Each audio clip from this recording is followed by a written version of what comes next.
Love, meron akong challenge para sa iyo. Nakita mo yan? Oo. Yan. Remove a glass without the bill falling.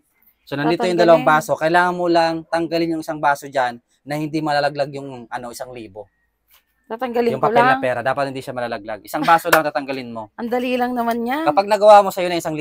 Sa akin na to? Oh. Sige, Oh, sige. go ka. Ha? Hindi mahulog. Basta hindi mahulog. Oo, hindi siya. Dapat nakano siya. Yan. Ayusin ko lang. Dapat ganyan siya. Okay, ganyan dapat siya. Dapat di siya mahulog ha.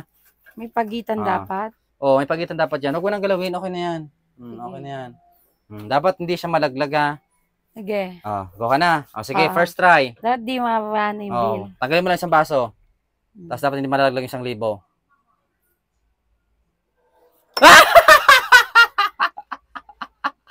Wait lang. Kaya ko yan. Effect. Kaya ko yan. Last try na yan ha. Last try. Wait na lang. Ayusin ko lang.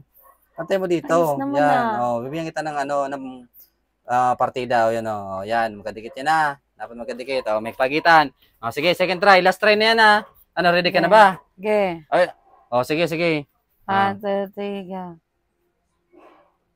Ano ginagawa? Inuusog mo bawal yun. Ayun na. Bawal uusog.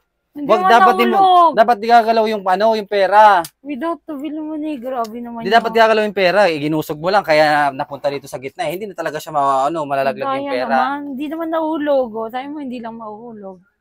Dapat nga hindi gagalaw yung hindi mo dapat gagalawin yung pera. Dapat haganyan lang siya. Yung baso lang gagalawin mo. Inusog mo lang yung pera hindi nalaglag sirit ka na. Di mo na alam kung ano gagawin dyan Without bill falling? Oo, remove a glass without the bill falling. Isang baso lang natatanggalin mo dyan. Sige, bibigyan kita ng lang isang chance pa. Last chance na to Pag di mo nagawa, talo ka.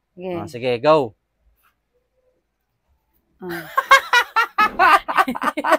Hindi ako alam. Hindi talaga yung malalaglag. Hindi siya nag-fall. Hindi talaga yung malalaglag. Hindi nga nag-fall. Diniinan mo na ng daliri mo. Sirit ka na. Paano ba? Dito ka. Ikaw mag-video. Videoan mo ko. Papakita ko sa yung tamang diskarte niyan. Ang hina-hina kasi, di mo kasi alam paano gagawin Grabe ka. Paano ba yan? So, nandito yung pera. Ayan, nandiyan yung baso. Di mo kasi ito nakita. Ito yung solution sa problema mo. Buwang ka ba Wala ka man sinabi na pwedeng gumamit. Sabi ko nga, remove a glass without the bill falling. Nandito nga yan. Ibig sabihin, gagamitin mo yan. Ano ba ganyan? Obvious na yan. Wala ka naman sinabi. sinabi. Kasi ito, nakita mo to, 5 piso coin. Dito, lalagyan mo lang dito. Ito, bidyan mo, ayan para makita mo yan. Lagyan mo lang yan dyan. Tapos, yan, hatakin mo na yung bill, di ba? Ganun lang kasimple. Hindi ka man kasi nagsabi. Buwang ka.